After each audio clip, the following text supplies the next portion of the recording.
The NCAA turned Trinidad Chambliss eligibility issue into a kangaroo court, and we wonder why that is.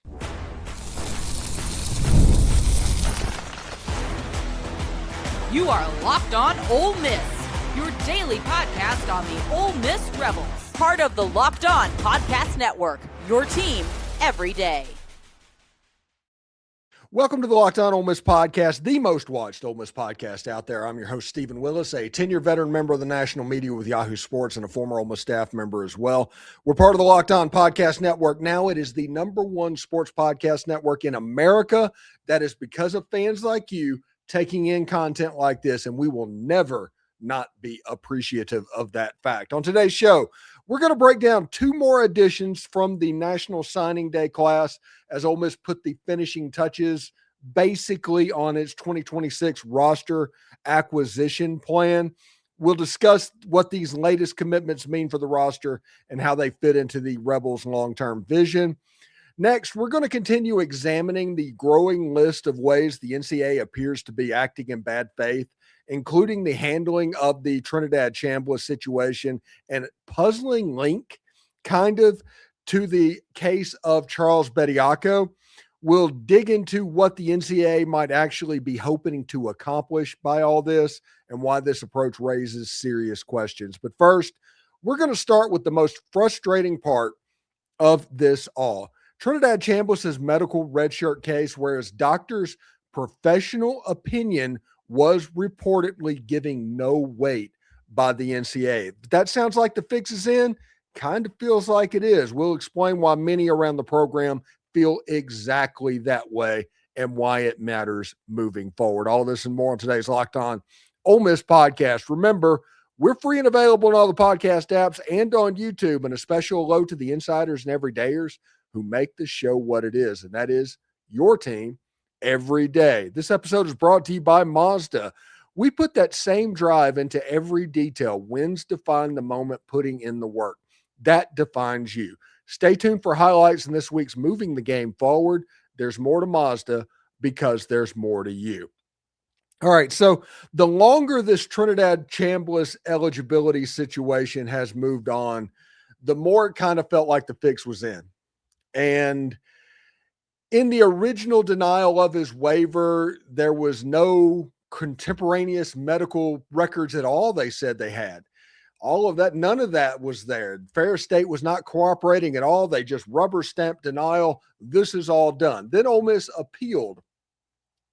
And in the appeal, they said they had received 91 pages of contemporaneous material of notes. And the doctor's notes that are in there demonstrates what they originally said, and the waiver was denied as well.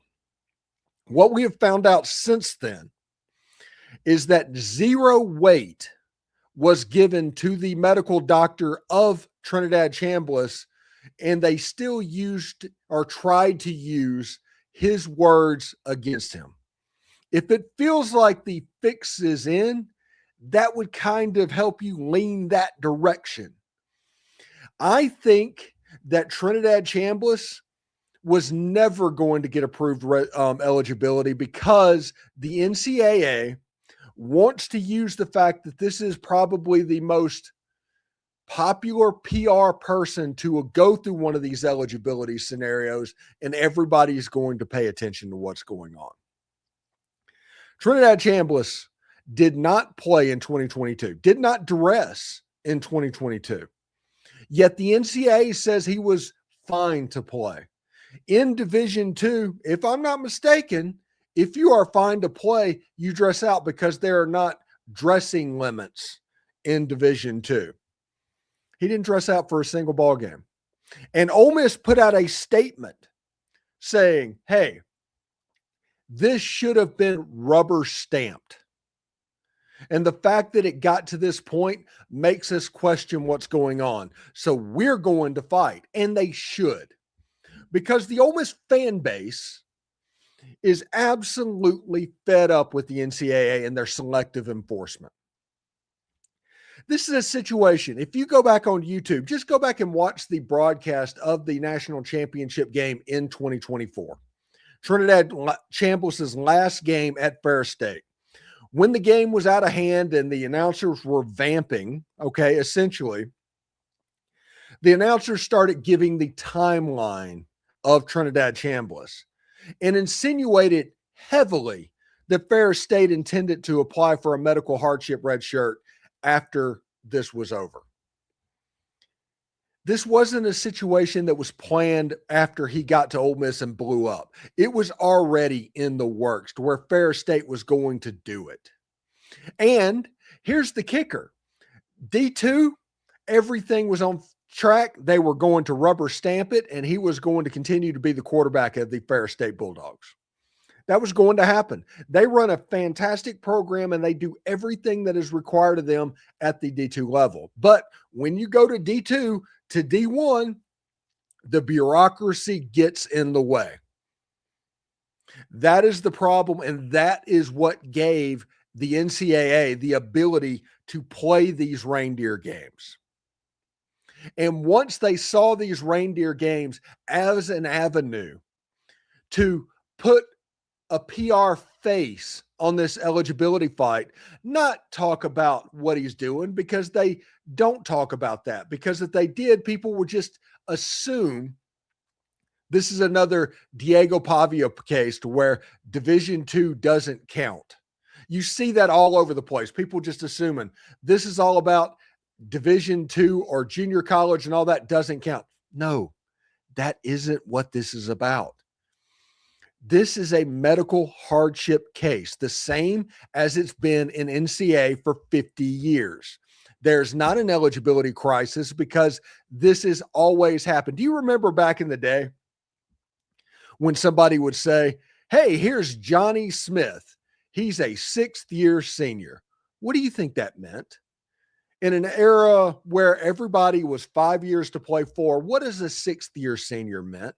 It meant he got a medical hardship waiver. This isn't a ninth year in college football or an eighth year in college football. Heck, Trinidad Chambliss has only played 3 years of college football. And Owen Heineke, he got crossed out because of lacrosse games played at Ohio State before he transferred to Oklahoma. The NCAA selective enforcement of this is ridiculous. You know those bowl pictures to where a manatee can select one of the two teams and that's the pick of that player? Most bowl games has some sort of a wild animal to where they just pick the game. That's what it feels like the NCAA is doing here. They're just randomly picking winners and losers to cut as much time off the process as possible. The only reason, in my opinion, they're not doing it to Trinidad Chambliss is either because the fix is in or conspiracy theory that they want the most eyeballs on this possible because they know a bunch of L's are about to come through the legal system and they just want to go cry to Congress. It's like, oh, we can't do it. It's terrible. Oh, my goodness. It's rough. This is so hard. The NCAA is in trouble. They're in real trouble to the point where if nothing happens right now, right this instance, within 10 years, they will likely be gone, at least in the current format that they're in right now. As an enforcement arm, they're absolutely toothless. They can't even decide eligibility, which was the last thing that they had. If you can't do that, if you can't enforce things, basically all you are is putting in a March Madness tournament, a women's tournament, and all of these competitions. That's what you're there for. That's what all the big buildings are for in Indianapolis. So in my opinion, that is why they're using Trinidad Chambliss. And when we come back, we're going to talk about how the NCAA is trying to intentionally slow everything down so every case is linked to Charles Bediako's. Now that they're trying to influence the biggest eligibility case that I can remember on the NCAA has a little bit of momentum with Bediako. We'll talk about that and what all that means coming up next.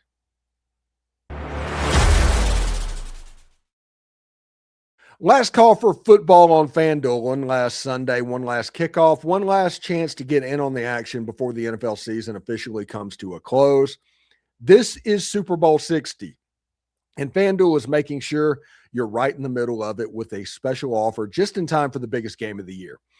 Whether you're backing the favorite or riding with the underdog or building one last same-game parlay, this is the game that everyone has been waiting for. This is where the predictions turn into plays, stats turn into storylines, and every snap feels that much bigger.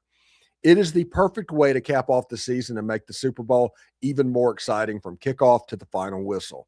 If you're a new customer, you can bet just $5 and get $200 in bonus bets if that first bet wins. Make it count, because after the Super Bowl, football's over. We're all going to talk about eligibility and spring football and all of that stuff. Make it count. Last call for football on FanDuel. It's the official sportsbook partner of Super Bowl 60. Visit FanDuel.com to get started. And listen, tax season doesn't have to take over your life. This year, TurboTax is making it easier than ever to just hand things off and move on with your day. With TurboTax Full Service, you can have your taxes done by a trusted and local expert start to finish without the stress or guesswork. They handle everything between W-2s and self-employment forms and work to get you every single deduction. You can upload your documents and go about your day and get updates right on the TurboTax app. It's a huge time saver and gives real peace of mind knowing that an expert is handling it. And for a limited time, you can have all of your taxes done by a local TurboTax expert for just $150. All in, if a TurboTax expert didn't file your taxes last year. Just file by February 28th. Take taxes off of your plate and get back to your life. Visit TurboTax.com/local to book your appointment today. Hey, do us a favor, like, subscribe, and comment on the video. Subscribe to the podcast on whichever audio podcatcher you're listening to and give it a 5-star review. It costs absolutely nothing, but it keeps all of this free. And thank you for making the Locked On Ole Miss podcast your first listen of the day, and thank you for making Locked On the #1 sports podcast in America. You already live your team every day. Now take it up a level and go ad-free. Join the Everydayer Club today and get Locked On Ole Miss with no interruptions, members-only Discord access, and more, all for just $5 per month or $50 per year. Go to lockedonolemiss.supercast.com or check the link down in the show notes to learn more. Just to let you know about the Discord servers, we have 2 Discord servers, 2 places where the Ole Miss chat kind of continuously goes. We're trying to grow the Locked On version, the one that you get with the Everydayer Club. So if you are a member of the Everydayer Club, please sign up for it and make sure you're there, because if you go into there and participate there, we will send a link to the Locked On Ole Miss, my personal Discord server, to where we're pretty constantly talking about Ole Miss football and all of that. We kind of look at it like a private group chat. It's a way for you to be a part of it. And there's a lot of good dudes on there as well. So check that out. That is the Locked On Ole Miss Discord server and the Locked On Discord server, both available for signing up for the $5 a year, or $5 a month plan on Supercast. All right. So one thing that's interesting, and we're going to get into the conspiracy theory weeds right now. I just put my tinfoil cap on all of that. I genuinely am believing at this point that the NCAA wants to take losses in the Charles Bediako case, the Joey Aguilar case, and the Trinidad Chambliss case so they can go cry to Congress that everything's unfair. Everything's too hard. Everything is untenable right now. We have no power. You can't have a governing body for college sports if they have no power, which they don't have power. And the reason they don't have power is because their interpretations of their own rules and selective enforcement of it, their uneven enforcement, is the reason we're in this position to where people had to find ways to make things happen. And the way they're doing it right now is on everything. They are systematically trying to take apart the NCAA, and good for them. I'm all for that, because everybody knows what happened to Ole Miss from the NCAA in the 90s. Everybody knows what happened in the 2010s. Let them go. If they go down, they go down. Let the conferences govern everything. And it's interesting. But the NCAA does have a little bit of a boost right now, a little bit of momentum in eligibility with Charles Bediako. For those who don't know, he is a player that signed an NBA contract 3 times playing college basketball. He has already declared pro and come back to school and now is playing basketball for Alabama. Nobody's in favor of this. Nobody, period. The only reason it got a temporary restraining order to begin with is because the judge that they got was an Alabama booster and all of that, and it just happened. It was a friendly judge to the extreme. And the NCAA is like, see, they're going to all these states and they're getting their home field judges and all of that. Basically, Bediako took this too far. But you still have to deny him eligibility. And Greg Sankey is saying the court should deny the eligibility for Bediako because if you go pro, you go pro. You're no longer college athletes. Because here's the reality of this whole situation. A, this is another product of the NCAA's own message. I will tell you that in just a second. But if Bediako is okayed, going pro and come back to college is no longer a thing. That goes away. You can go test the draft, and if you're a quarterback like Diego Pavia and it doesn't work out after a year, you can go back to Vanderbilt and get it if there's another year left that you can have. That's the reason why that case is important. It's the distinction between college sports and pro sports. And that line I know has been blurred, but that's the reason it's important.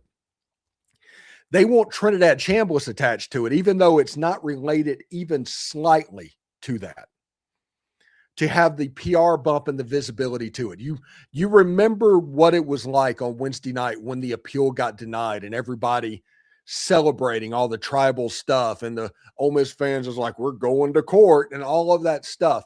It's because of how high profile this football player is.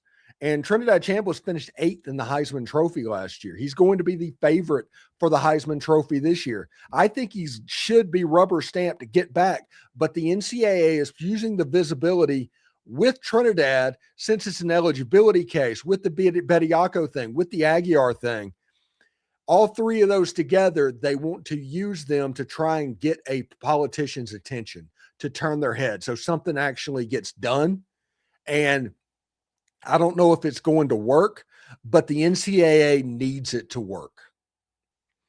Because without anything from Congress that gives the NCAA blanket authority to do anything, they're dead within 10 years. And the conferences are just running what's up. There's some sort of a new organization. Heck, with the College Sports Commission, everybody's heard the CSC. That is another enforcement arm. What used to be the NCAA. They are being litigated into irrelevance.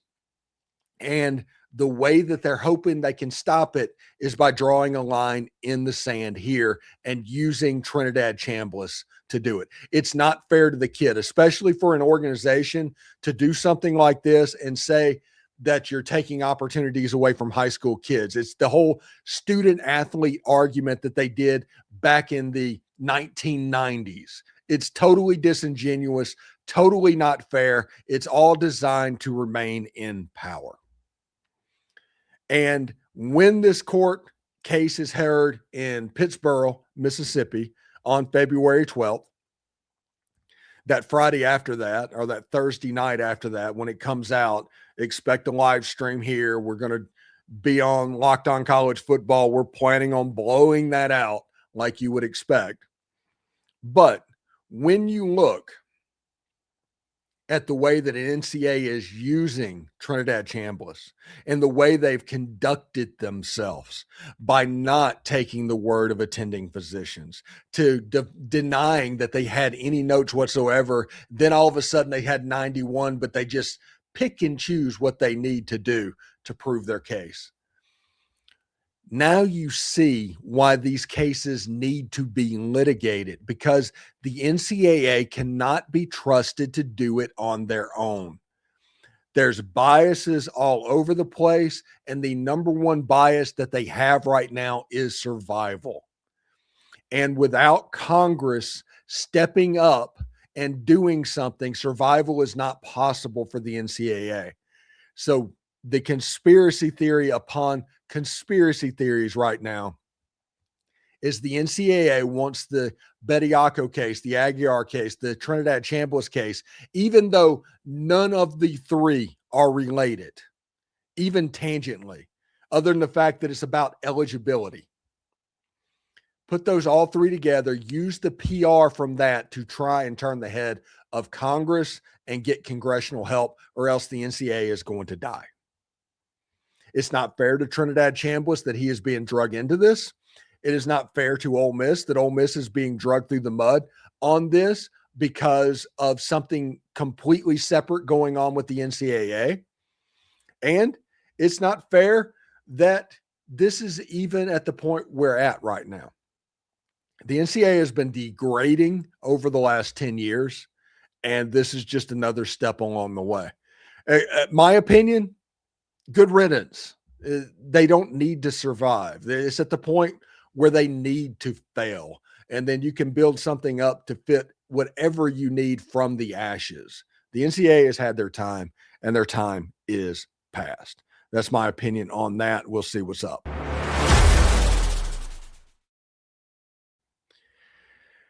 This is Mazda's moving the game forward for all of those that score no more to the score than what's on the screen. AJ Store has moved to sixth man and has unlocked this season, and the result is him becoming the most unquestioned star of the team. These remind us of what exactly it takes to raise the bar. It's extra work off the court, dialing in every detail, giving it that extra fire, that grit, and that I never quit. We put that same passion into every model at Mazda. That way highlights can make the reel. What it took to get there can make it count. And you can check it out for yourself by test driving a Mazda at a Mazda dealership. There's more to Mazda because there's more to you. So it was National Signing Day this week, and Ole Miss did sign two more players, and we're going to talk about that. It's weird that National Signing Day, like we said yesterday, has just become a place where schools can get developmental pieces, essentially, to where you want to find a player that has a little bit of upside here or there that might have a chance to contribute down the road that you want to actually develop. So you're going to see a lot of local kids on National Signing Day. Either they're going to be fast or they're going to be tall, but there's going to be holes in their game, or else they would have signed in December. So Ole Miss signed four players on National Signing Day, and all of them, we talked about Jamarion Owens, the defensive lineman out of Raleigh, Mississippi, the 3A Mr. Football in Mississippi. And it's real interesting. His get off was the whole thing that everybody was talking about. Everybody was interesting to see exactly how that goes. Really similar case with this today. Trakavion Ellis out of Copiah County in Mississippi, 6'3", 225 pounds. He picked Ole Miss over Minnesota. He is an MAIS player, okay? For every Cody Pruitt that you get 15 not Cody Pruitts. So there's a chance that he develops. Now, he was a man in high school, and he made all sorts of plays all over the field. The question becomes, can he do that at the college level when you jump up a couple of spots? Because the transition from MHSAA is higher than the transition from MAIS. But Trakavion Ellis has the size and speed ratio to potentially make that work. And maybe you can find that diamond in the rough. He looks like he could grow to where he's 250 pounds and he might be playing jack. Maybe that's the plan, to where you move him to an edge position and kind of let him grow into it. So it would be really interesting to see what happens there. Now, the next one, William Jones out of Briarcrest Christian in Tennessee, 6'1", 180-pound wide receiver. He is a third-generation legacy. His father is Walker Jones, as we know from the Grove Collective, and his grandfather also played at Ole Miss. He made play after play at Briarcrest Christian last year. This is a guy that, you don't ever really talk about. Nobody really knows what's going on, and he pops on and he's making a contribution in special teams, at least. I'm really interested to see what William Jones can do and if he is a guy that can develop. Now, the wide receiver position, the easiest position for a move like this to happen, to where all of a sudden he's starting in the slot or doing something different. You don't know exactly. He might have a knack for getting separation. So if he jumps out, if he makes plays, if he gets in the rotation as a junior or a senior, it's a win. If not, it's going to be okay because you're deep in that room anyway. This is a lottery ticket, just like Ellis, just like everybody that was signed. It was all lottery tickets for the chance that they can help you. And every one of them has some sort of a skill to where that chance is possible. So we'll see exactly how that goes. That's William Jones. Almost ended up signing 4 players over National Signing Day. So we'll see exactly how that goes. Over the weekend, it should be pretty interesting. February 12th is the day that's on everybody's mind because of what could happen. I'm curious to see exactly where that ends up. But I genuinely think the NCAA is going through this expecting L's. Just 3, because their laws don't match up with what they do. The whole premise of a student athlete, we do what we want, it just fell apart. And people have found a way to kind of get their way. And without enforcement, without eligibility, they're kind of a lost cause as a governing body. So we'll see exactly what happens with them. And if they can get enough PR to where Congress actually does something, I don't know if that is possible, because if you're not paying attention, there's kind of a lot of stuff going on in Washington right now to where they don't have time to deal with eligibility cases with college sports. So I'm not looking for anything to get done there. Anyway, thanks for tuning into the Locked On Ole Miss podcast today. We're going to continue to talk transfer portal and Trinidad Chambliss and basketball all week. Make sure you subscribe and follow the show so you get all of the latest episodes. We're on all of the social channels as well, so check those out. If you never miss an episode, the Everydayer Club is built for you. Get Locked On Ole Miss ad-free, plus members-only Discord access, and more. Head to lockedonolemmiss.com.supercast.com to join the club. That's 2 Discord servers and a chance to chat about Ole Miss football all day. For those of you on video, we're going to send you on over to the first ever 24/7 National Locked On Podcast Network YouTube channel. On audio, make sure you find a second listen in Locked On College Football or Locked On SEC. Everybody have a great weekend. And of course, hotty toddy.